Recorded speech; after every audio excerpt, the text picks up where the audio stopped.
Assalamualaikum warahmatullahi wabarakatuh. Selamat pagi semuanya. Baik, sebelum saya memulai penyuluhan ini, saya akan memperkenalkan diri terlebih dahulu.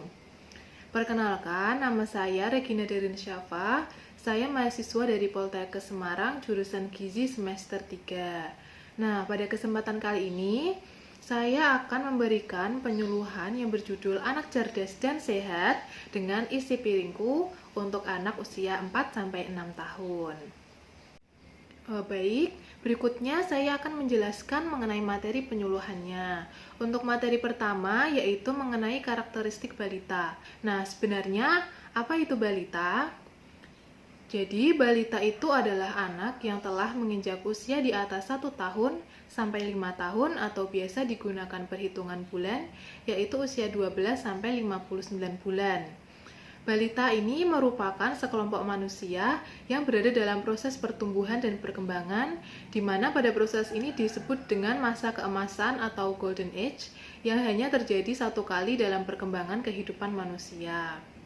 Nah, berikut ini sudah saya sajikan di dalam slide, ada beberapa karakteristik balita. Yang pertama yaitu masa balita disebut juga sebagai masa keemasan seperti yang sudah saya jelaskan sebelumnya, di mana terbentuk dasar-dasar kemampuan keinderaan, berpikir, berbicara, serta pertumbuhan mental intelektual yang intensif dan awal pertumbuhan moral. Kemudian yang kedua, aktivitas fisik dan motorik meningkat. Ketiga, bersifat konsumen aktif. Jadi anak ini sudah bisa memilih makanan, menyukai jajanan yang tidak bergizi, dan cenderung tidak menyukai sayur dan buah. Kemudian yang keempat yaitu anak balita ini tidak mau mencoba makanan baru dan cenderung menolak makanan yang tidak dikenali sebelumnya. Yang kelima, pada usia ini berat badan anak itu cenderung mengalami penurunan. Hal ini itu disebabkan karena anak beraktivitas lebih banyak dan mulai memilih maupun menolak makanan yang sudah disediakan oleh orang tuanya. Kemudian yang keenam, balita sangat rawan terkena penyakit, infeksi, dan juga kekurangan gizi. Kemudian materi selanjutnya yaitu mengenai gizi seimbang. Apa itu gizi seimbang? Gizi seimbang itu adalah gizi yang sesuai dengan kebutuhan tubuh balita melalui makanan sehari-hari, sehingga tubuh balita itu bisa aktif, sehat, optimal, tidak terganggu penyakit, dan juga tetap sehat. Baik, untuk materi selanjutnya yaitu mengenai 10 pesan gizi seimbang. Untuk pesan yang pertama yaitu syukuri dan nikmati aneka ragam makanan. Kedua, banyak konsumsi sayuran dan cukup buah-buahan. Yang ketiga, konsumsi lauk pauk berprotein tinggi. Yang keempat, konsumsi aneka ragam makanan pokok. Kelima, batasi konsumsi pangan manis, asin, dan juga berlemak. Yang keenam, biasakan untuk sarapan pagi sebelum kita memulai aktivitas. Yang ketujuh, minum air putih yang cukup dan bersih. Kedelapan, baca label pada kemasan pangan. Kesembilan, cuci tangan pakai sabun dengan air bersih yang mengalir. Kemudian yang ke-10 yaitu olahraga teratur dan pertahankan berat badan normal. Pemenuhan gizi pada usia balita ini sangat penting karena gizi itu merupakan salah satu faktor yang mempengaruhi proses tumbuh kembang balita. Kemudian konsumsi makanan itu juga mempengaruhi status gizi pada balita. Gizi itu berpengaruh terhadap perkembangan, kemampuan merespon rangsang, serta daya tahan terhadap penyakit infeksi. Kemudian, perkembangan motorik merupakan salah satu aspek dalam perkembangan anak, karena gizi itu mempengaruhi perkembangan anak. Jika status gizi anak kurang, maka akan mengurangi kegiatan di lingkungannya. Nah, selain itu, gizi yang seimbang ini diperlukan otak untuk perkembangan, pemeliharaan, dan juga optimalisasi fungsi dari otak. Otak itu memiliki peran penting dalam pengendalian asupan makanan yang dapat menentukan status gizi seseorang. Nah, berikutnya saya akan menjelaskan mengenai 10 kriteria anak sehat. Untuk kriteria yang pertama yaitu bertambah umur, bertambah padat, dan bertambah tinggi. Anak dengan asupan gizi yang baik akan mempunyai tulang dan otot yang sehat dan kuat karena mengonsumsi protein dan kalsium yang cukup.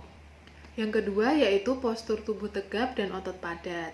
Anak yang memiliki massa otot yang padat dan tubuh tegap ini merupakan ciri-ciri anak yang tidak kekurangan protein dan kalsium. Yang ketiga yaitu rambut berkilau dan kuat. Protein dari daging, ayam, ikan, dan kacang-kacangan ini dapat membuat rambut menjadi lebih sehat dan kuat. Yang keempat yaitu kulit dan kuku bersih dan tidak pucat. Kulit dan kuku bersih ini menandakan asupan vitamin A, C, dan E, dan mineral terpenuhi pada anak. Kemudian yang kelima, wajah ceria, mata bening, dan bibir sehat. Mata yang sehat dan bening didapat dari konsumsi vitamin A dan C seperti dari tomat dan juga wortel. Yang keenam, gigi bersih dan gusi merah muda. Gigi dan gusi sehat ini dibutuhkan untuk membantu mencerna makanan dengan baik. Untuk itu, asupan kalium dan vitamin B itu juga sangat diperlukan oleh anak. Yang ketujuh, nafsu makan baik dan buang air besar teratur. Nah, nafsu makan baik ini dapat dilihat dari intensitas anak makan. Idealnya yaitu 3 kali sehari. Kemudian yang kedelapan, bergerak aktif dan berbicara lancar sesuai umur. Jadi, mungkin anak ini cenderung lebih cerewet dan lebih banyak bertanya. Tapi itu merupakan suatu pertanda yang baik untuk dalam perkembangan anak. Yang kesembilan yaitu penuh perhatian dan bereaksi aktif. Fokus pada satu hal adalah hal yang sulit dilakukan oleh anak, terutama untuk anak-anak yang cenderung aktif. Kemudian yang ke-10 yaitu tidur nyenyak. Setelah beraktivitas panjang, tubuh anak ini perlu istirahat, yaitu dengan tidur selama 8 jam sehari. Tidur ini dibutuhkan agar anak dapat berkembang dengan baik. Kalau tadi saya sudah membahas mengenai kriteria anak sehat, sekarang saya akan membahas mengenai penyakit-penyakit yang dapat terjadi pada anak yang berhubungan dengan gizi. Nah, di sini sudah saya sajikan di slide mengenai jenis penyakitnya serta gambarnya ya Ibu. Nah, untuk penyakit yang pertama yaitu adalah marasmus. Jadi marasmus ini adalah kekurangan asupan energi dan protein. Nah, ciri-ciri dari anak yang terkena marasmus itu yang pertama kekurangan berat badan, kehilangan banyak massa otot dan jaringan lemak, pertumbuhan terhambat, kulit menjadi kering dan rambut rapuh, tidak berenergi dan tampak tidak bersemangat atau lesu, dan biasanya disertai dengan diare kronis. Nah, seperti pada gambar ini terlihat ya ibu-ibu bahwa anak ini terlihat sangat kurus karena menderita marasmus. Baik, yang kedua adalah anemia gizi besi. Anemia gizi besi ini merupakan salah satu jenis anemia yang disebabkan karena defisiensi zat besi. Anak yang terkena anemia gizi besi ini memiliki ciri-ciri. Yang pertama, sering terlihat lesu atau lelah. Kedua, kurang mau bermain ataupun kurang bersemangat nih berinteraksi dengan orang di sekitarnya. Kemudian kulit ini cenderung terlihat pucat atau kekuningan. Selanjutnya mata menguning dan sering mengeluh sakit kepala atau nyeri di tulang bagian tubuh tertentu. Kemudian yang selanjutnya yaitu ada karies gigi atau biasa disebut dengan gigi berlubang. Nah, karies gigi ini merupakan salah satu penyakit gigi yang sering terjadi pada anak-anak, terutama anak-anak yang mungkin sering mengkonsumsi makanan manis seperti permen atau coklat dan tidak rutin untuk menggosok giginya. Nah, kemudian yang selanjutnya yaitu obesitas atau berat badan berlebih. Obesitas ini adalah suatu gangguan yang melibatkan lemak tubuh berlebihan yang meningkatkan risiko masalah kesehatan. Ciri-cirinya yaitu wajah bulat, pipi tembam dan bahu rangkap, leher relatif pendek, serta perut cenderung buncit. Kemudian selanjutnya ini ada underweight atau biasa disebut gizi buruk. Jadi, gizi buruk pada anak ini dapat diindikasikan sebagai anak ini mengalami kekurangan zat gizi. Berikut ciri-cirinya yaitu sering merasa cepat lelah, sering sakit karena daya tahan tubuh rendah, kulit kering dan bersisik, dan pertumbuhan ini menjadi terhambat karena anak ini kekurangan gizi yang tentunya dapat menghambat pertumbuhan dan perkembangan anak. Kemudian selanjutnya adalah pika. Pika ini adalah jenis gangguan makan yang ditandai dengan anak itu cenderung makan sesuatu yang tidak wajar ataupun bahkan bukan makanan.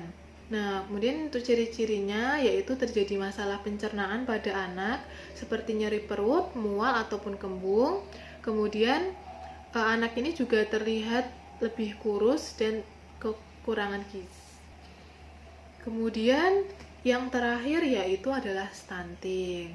Nah, jadi stunting ini adalah masalah gizi kronis yang disebabkan oleh asupan gizi yang kurang dalam jangka waktu yang lama. Nah, stunting ini terjadi karena asupan makan yang tidak sesuai dengan kebutuhan gizi anak-anak. Nah, stunting ini terjadi mulai dari dalam kandungan dan baru terlihat saat anak berusia 2 tahun. Nah, selanjutnya saya akan menjelaskan mengenai isi piringku. Jadi, apa itu isi piringku?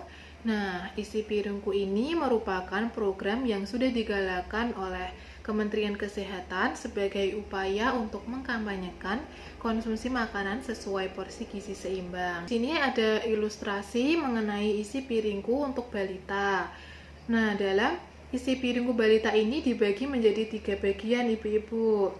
Untuk bagian pertama yaitu ada 35% lauk pauk, bagian yang kedua ada 35% makanan pokok, dan bagian yang ketiga ada 30% buah dan sayur. Selain itu, dalam isi piringku ini juga diingatkan untuk selalu mengkonsumsi air putih yang cukup serta melakukan aktivitas fisik. Dalam satu piring ini harus terdapat 4 jenis makanan. Yang pertama yaitu makanan pokok. Jadi makanan pokok ini adalah makanan yang dibutuhkan tubuh sebagai sumber energi sehari-hari yang kaya akan karbohidrat. Contohnya ada beras, jagung, singkong, ubi, talas, roti, pasta, dan juga mie. Kemudian yang kedua yaitu lauk pauk. Lauk pauk ini terdiri dari protein hewani dan protein nabati. Yang pertama yaitu protein hewani. Protein hewani ini mengandung banyak asam amino yang dibutuhkan oleh anak untuk mengoptimalkan tumbuh kembangnya. Nah, contoh dari protein hewani itu ada daging sapi, daging ayam, udang, telur, susu, dan juga keju. Kemudian yang kedua ada protein nabati. Nah, selain protein hewani, memberikan asupan protein nabati untuk anak itu juga tidak kalah penting, ibu-ibu. Karena harganya lebih terjangkau, protein nabati ini juga lebih mudah diolah oleh ibu-ibu semuanya. Contohnya yaitu ada tahu, tempe, kacang merah, kacang hijau, dan juga kedelai. Kemudian ada sayur dan buah. Jadi makanan sehat untuk anak itu belum lengkap tanpa kehadiran mikronutrisi berupa vitamin, mineral, dan sehat yang dapat diperoleh dari sayur dan buah. Nah, contoh dari sayur itu ada bayam, kangkung, sawi, brokoli, dan wortel. Kemudian buah ada pisang, apel, stroberi, semangka, dan juga melon. Nah, selanjutnya, kenapa anak itu harus makan sesuai isi piringku? Karena isi piringku ini sangat penting bagi pertumbuhan dan perkembangan anak.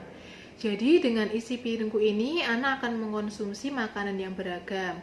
Kenapa harus mengkonsumsi makanan yang beragam? Karena mengkonsumsi satu bahan makanan saja itu belum tentu mencukupi semua kebutuhan gizi yang dibutuhkan oleh anak.